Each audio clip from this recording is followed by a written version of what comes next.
This is it, the big one.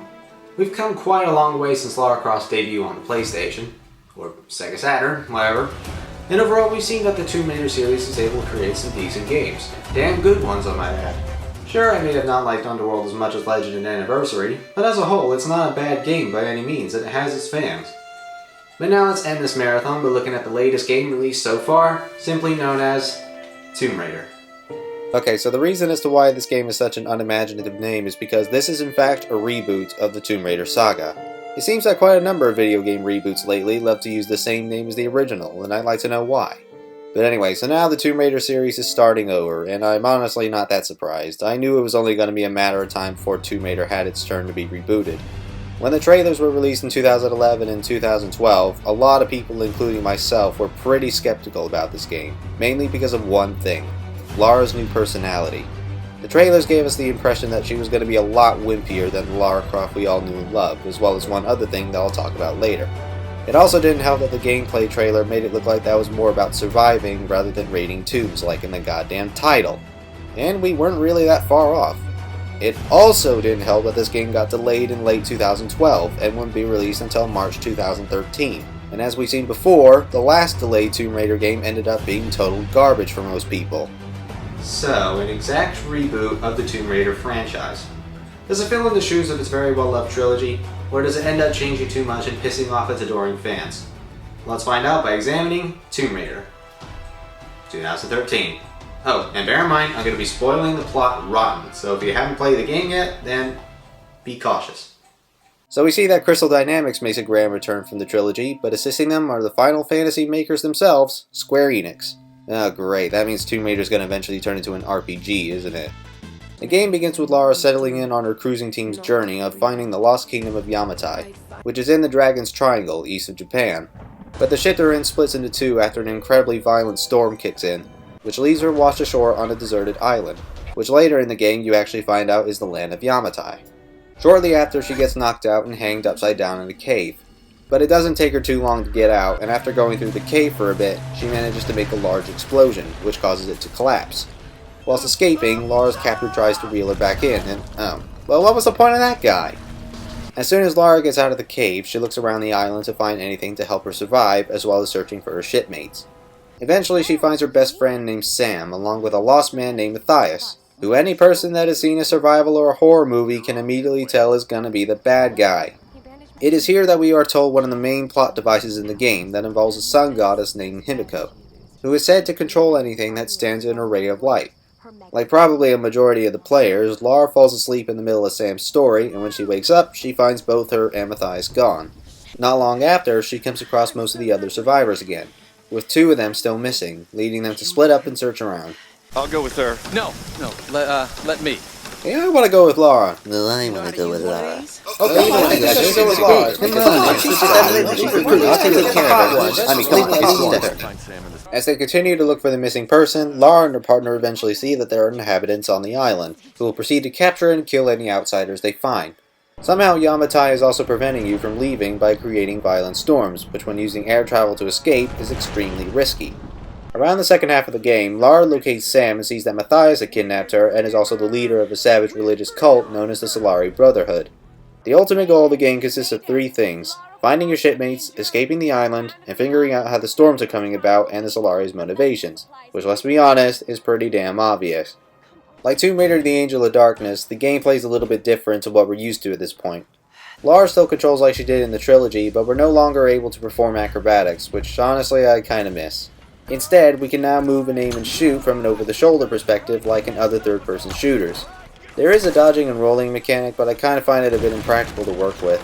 She can also scramble up any walls that allow her to, but it's not really used that often, so it's all around kind of useless apart from progressing through. The sneaking also makes a return, allowing you to get by enemies a little more easily and to avoid a huge firefight. But the biggest addition to the Tomb Raider series is the experience system. Oh god damn it, Square, you can't make one game without some sort of RPG element, can you? Anyway, by collecting lost documents, searching for relics, or by killing animals or members of the Solari, you gain experience points, which if you rack up enough, you'll gain a skill point. When Lara comes across one of the many campsites lying around, she can use those skill points to either upgrade one of her movesets, or to just simply add another one. This can range from taking more damage, to increasing your climbing skills, to being able to perform counterattacks on your enemies after dodging. But Lara's movesets aren't the only thing you can upgrade. By breaking certain crates and looting from corpses, you're able to collect salvage, which can also be used at the campsites to upgrade your weapons, such as faster reloading, a more rapid fire rate, and exploding arrows. If that's not cool, I don't know what is. Speaking of arrows, this game introduces us to Lara's new bow weapon. I'm guessing this is supposed to replace the dual pistols because pretty much every picture of this game shows us Lara holding this bow like it's going to stick with her throughout the rest of the series. But anyway, as the game goes on, you'll get your traditional Tomb Raider weapons like the machine gun, the shotgun, and only one pistol, I'm afraid. The shotgun and the machine gun start off fairly sucky, but as you upgrade them, the performance gets much better. The fully upgraded machine gun is probably my favorite weapon in the game, though I still rarely use the shotgun for some reason. Another new tool to Lara's arsenal is her climbing axe, which not only allows her to move around certain walls, but it can also be used as an effective melee weapon if you just want some breathing space. It's a shame it only has one upgrade though. The upgrade system as a whole is actually a really cool addition to the series, and I certainly hope it comes back in future games. I especially love kneecapping the enemies and then performing various finishing moves with my weapons. This is truly one of the most satisfying things I've ever done in a Tomb Raider game. Very similar to Legend, the game progresses in a linear fashion, but new to the series is a fully open world. While some of the areas mainly require you to go in a straight path, or at the very least let you traverse through a tight area, by using specific campsites you're able to travel to places you've already been to either obtain collectibles, complete challenges, or to investigate the optional tombs this game has to offer. Yes, believe it or not, the tombs are now optional in this reboot, and while I personally think a couple of medium-sized rooms shouldn't really count as a tomb, finishing each one does give you a crap ton of experience points as well as the occasional map to reveal all the secrets in the given area. They also contain the only puzzles the game has to offer, which like in Legend are physics-based, and just like in Legend, they are very cleverly designed, which can leave you pretty stumped for a while. In fact, the tombs are probably my favorite moments of the game, and getting a bunch of experience and salvage is a very nice reward for solving the puzzles. It's just a shame that the tombs are so short. They are without a doubt the best way to level up, as searching for secrets, picking berries, and rummaging through these containers give you very little experience to work with. However, collecting all the documents or all the relics in the given area will give you a far greater deal of experience points, which makes exploration all the more rewarding. The relics also give you a brief history lesson from Lara. This was used by scribes of the Chinese royal court. The date reads May J6, which is 1873. One side is worn down, as if it was rubbed repeatedly. Maybe this was a soldier's good luck coin. Challenges don't do squat though. Its only purpose is to delay 100% completion. You don't get a large number of experience points, you don't get a lot of salvage, you get nothing. Unless if you really want to fully complete this game, don't even bother with the challenges, it's not worth it. This game is also often compared to the Uncharted series because of the heavier emphasis on combat and the overall feel of the game, and I can definitely see where they're coming from.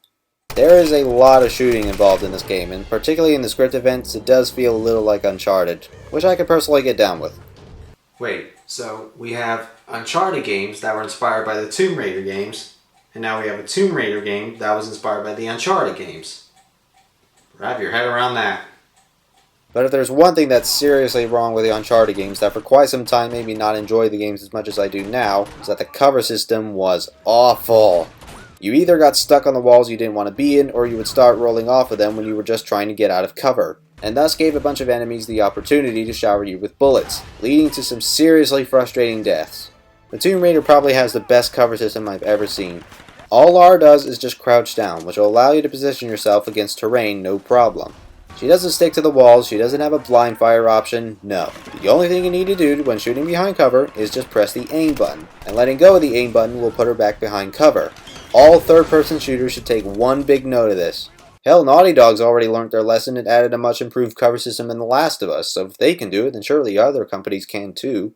That's pretty much all the new gameplay mechanics worth mentioning, so let's talk about one of the biggest things that most people were concerned about, Lara herself. Now, if you're a huge Tomb Raider fan, whether it be the trilogy or the classics, you'd best be prepared for this game if you ever plan on playing it, because this is not the same Lara Croft. The cockiness is all gone, her spunk has disappeared, and the laid-back character we've come to know in the previous games has long since left the building. Even though this game follows Uncharted's footsteps, don't expect her to act similarly to Nathan Drake. This is an entirely new Lara Croft we have here. To help her with that is a new voice by Camilla Luddington, who is known for, well, playing Kate Middleton in very small roles. She's scared from the very moment you take control of the game, and it's the player's job to protect her and help her achieve her goals. And if there's one thing that this game is really good at, it's making you care for Lara. Even though she's in a helpless situation, she keeps pushing herself in order to escape, no matter how much pain she endures. Speaking of which, take a guess as to what people were also really concerned about when they saw the trailers for this game.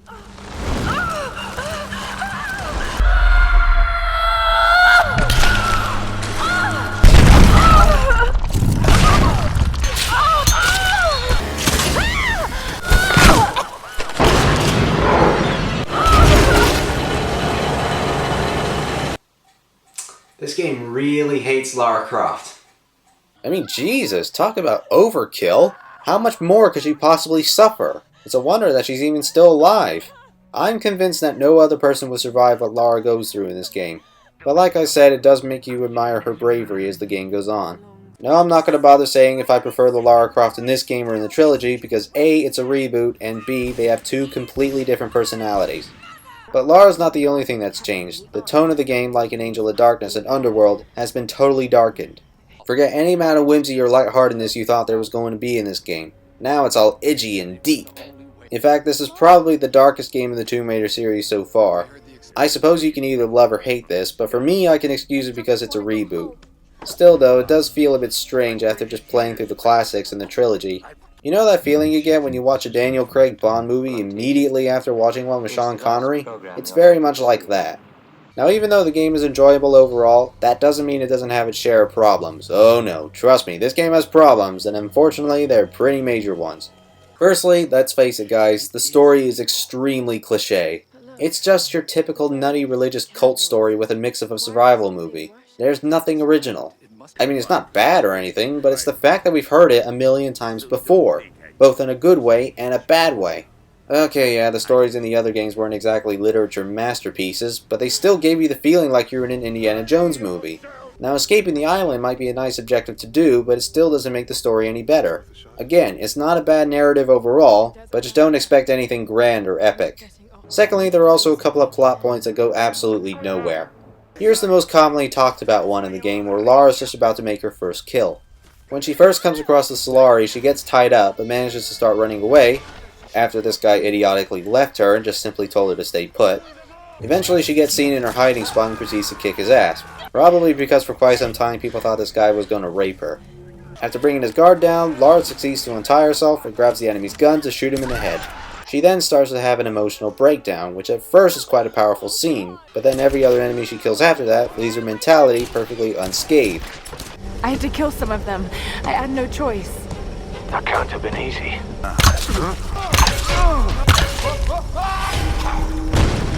I don't know, that looked pretty easy to me. There's also this part in the beginning of the game where Lara searches for food and she hunts her first animal. Again, this is a powerful scene, and at least there's some sort of reason as to why Lara doesn't care about killing any other animal after this. But at first, I thought the sequence was going to introduce a hunger meter of some kind that affects Lara's performance in the game. Very similar to the likes of Metal Gear Solid 3, where you had to eat in order to keep your gun steady and to avoid giving away your position because of stomach grumbles.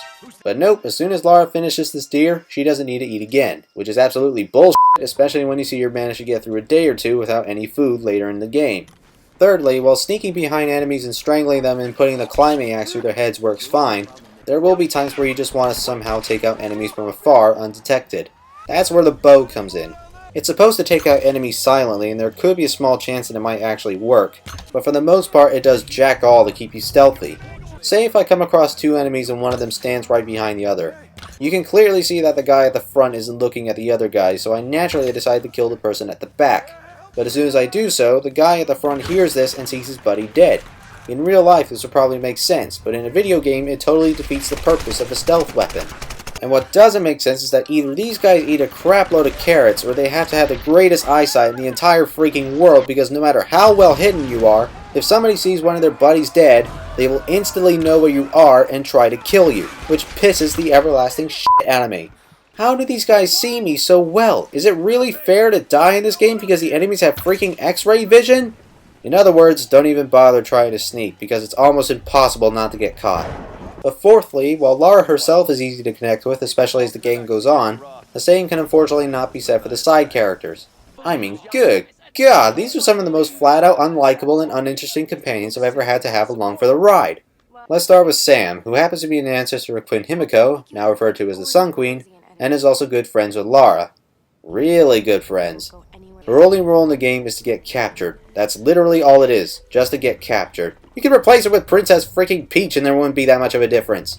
Next there's Whitman, a famous journalist who Lara used to look up to before he gave up to the Solari after the first hour or two in the game. So yeah, as you could probably tell, he's a bumbling idiot who only plays as a mere puppet to the Solari, so he's all around useless.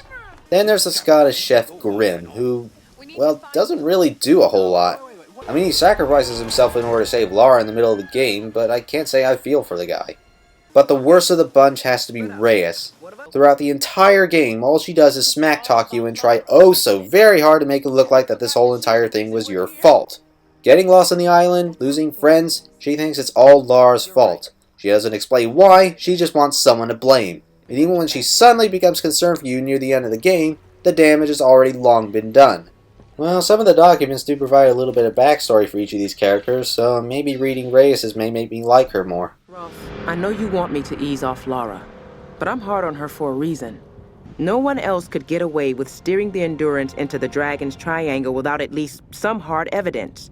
But until we're sailing home safe and sound with a pile of riches, I'm not giving that girl any slack. Well, f*** you then! Can I shoot her? Just please, let me shoot her. Why do we even bother keeping her around? Finally, you've got Roth, who basically acts as the Werner von Croy of the game and is the secret lover of Reyes. Lara also sees him as some sort of father figure, and as expected, she does exactly what he tells her to. Now I've mentioned you twice already in this marathon. But being in a secret relationship with Reyes is the least of his problems. While the character himself seems like a decent fellow and the closest thing to a dad Lara's going to get, there isn't really a whole lot of development. I mean, we do get one fairly brief cutscene with him and Lara talking to each other, but that's about it. And I can't say that I felt anything for him, or for Lara for that matter, after he literally got the axe. That could pretty much sum up the majority of these side characters. They're just there to die. They may as well just have digital clocks on their heads counting down the amount of screen time they have left. Sam's a dumbass, Reyes is a bitch, Whitman's a tool, Grimm I don't know what to think of him, and Roth is just a poor excuse of a father figure that predictably gets killed later in the game anyway. Kind of like in Metroid Other M. Oh, f***ing hell. The only characters I can somewhat connect with are typical foreign guy Jonah, mainly because he's one of the few people who actually treat Lara like an old friend and is perfectly capable of defending himself, and computer nerd Alex, who before finding him in the crash ship from the beginning of the game, reveals in a document that he actually has feelings for Lara. This is probably the only time I can feel bad for a side character, and it's a shame that they're all not like this. But do you want to know what I really didn't like about this game? Well, you would have thought it made escaping the island much harder and has overall ruined the pure satisfaction I could have had for this game? It's the boss fights. If you even call them that. These boss fights are pathetic. If you thought they were easy in the original Tomb Raider, oh boy, you haven't seen anything yet. These bosses are so stupidly easy that on my first playthrough, I was actually confused as to whether I had already beaten them or not. At least Underworld had the decency to just not put any bosses in rather than make them an absolute joke like the reboot has done.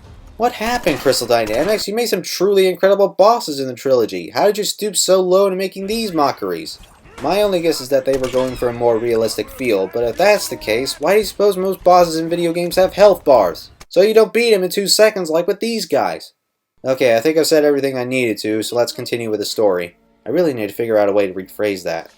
After witnessing the death of Alex and getting off the ship, Lara comes across another tomb, that actually isn't optional now, and finds the remains of a high-ranking samurai. This is where we learn about Queen Himiko's storm guards known as the Oni, which in short are armored samurais that defended her monastery around World War II. The Sun Queen's soul is also still trapped in her body even after death, and as a result causes the storms to keep Lara and the others at bay. After that, Lara heads back to the rest of the survivors and tells them all about the Oni, but unfortunately something else has come up. What happened? During the attack, Whitman took Sam and they disappeared. Oh, you've got to be kidding me. She got captured again? You know, you're really helping me prove my point, lady. So yes, we have to rescue Sam again, but it doesn't take us that much time to find her along with Matthias and near the Sun Queen's monastery. But Matthias uses Whitman as bait to distract the Oni in order to easily get inside the monastery, with Lara following his trails. This is the part I always look forward to the most whenever I replay this game, where you have to sneak past the Oni, but then not long afterwards have to fight a whole army of them. It may just be because it's a bit of fresh air to killing hundreds of generic foreign dudes, but for some reason I always thought that this was the best part of the game, aside from investigating the tombs. Hey look, it's Sam and Matthias. Can I shoot him? Nah, I guess not. After dealing with a horde of Oni, Lara finds herself in a room that explains the whole process of passing on Queen Himiko's soul to another body, which if you've played the game, you've most likely figured it out way before Lara does. There needs to be a ritual in order to transfer it, and of course, Mathia uses Sam as a sacrifice. Eventually, Lara reaches the top of the monastery and sees the ritual being performed. On our way there, though, we need to confront against more Solari members, and lastly, the final boss, which is basically a giant Oni. It's definitely the toughest of the boss fights and can hurt quite a bit, but like the others, it's still disappointingly easy, so you should breeze right through the fight no problem. Once he's defeated, we can at long last go up against Matthias and teach him a lesson by using more QuickTime events and finally using the familiar dual pistols. For only about 3 seconds, and then we never use them again. Matthias falls to his death and Lara can now stop the ritual, saving Sam and stopping the storms from reoccurring. With the violent storms now dispersed, Lara, Sam, Reyes, and Jonah escape the island by boat and are saved by a cargo ship. However, Lara figures that there are more myths to uncover and as a result decides not to go back home just yet, which at this point you can just do whatever you want and complete the game 100%. Kind of a lousy excuse really, but hey, I guess it gives the players more to do. But if you collect all the GPS caches in the game, then as well as hearing a familiar tune, you'll find a note inside that mentions the name Trinity, which was also said on the Dead Samurai's note from earlier. Foreshadowing. Holy hell, I've never talked this much about one game before. Overall, while the story is somewhat unoriginal, the gameplay is still a blast to play. Well, for the first time player anyway. I hate to say this, but I honestly don't think that this game has a high replay value in my books. When I first beat the game on the PC, I thought it was incredible, and it tricked me into thinking that I was going to be playing the game more than once. But after I played it a second time on my PS3, and finally once more for this review, the magic just wasn't there anymore. Even on my first playthrough, I noticed a sense of repetition around the second half of the game, and it only became more apparent the longer I played it. The upgrades definitely spruce things up a bit, but the repetition is still there for the most part. But this and the low replay value are mainly nitpicks, and I will say now that if you didn't care for the earlier Tomb Raider games but you still want to get into the series, this is a great alternative. I'll give it an 8.5 out of 10, standing for a chance to attract new audiences. Don't take my criticisms too personally, I still think this is a fun game, and at the very least is a nice collector's item. I shall put this right on the treasure pile. And that's it. That's the end of Larapalooza. And believe it or not, I just reviewed every single Tomb Raider game in existence. Well, not quite. There are a few spin-off games to talk about, such as the 3 Game Boy games, the advanced version of Tomb Raider Legend, and of course Lara Croft and the Guardian of Light, but I'll save those for another time. For now, I'm just going to move on to more individual reviews before I do another marathon, which if you've seen my PS3 test footage video, you've probably already guessed what it's going to be. With all that said, my name's Josh Smith, I praise the treasure, and I pick apart the trash. See you guys next time for more stuff.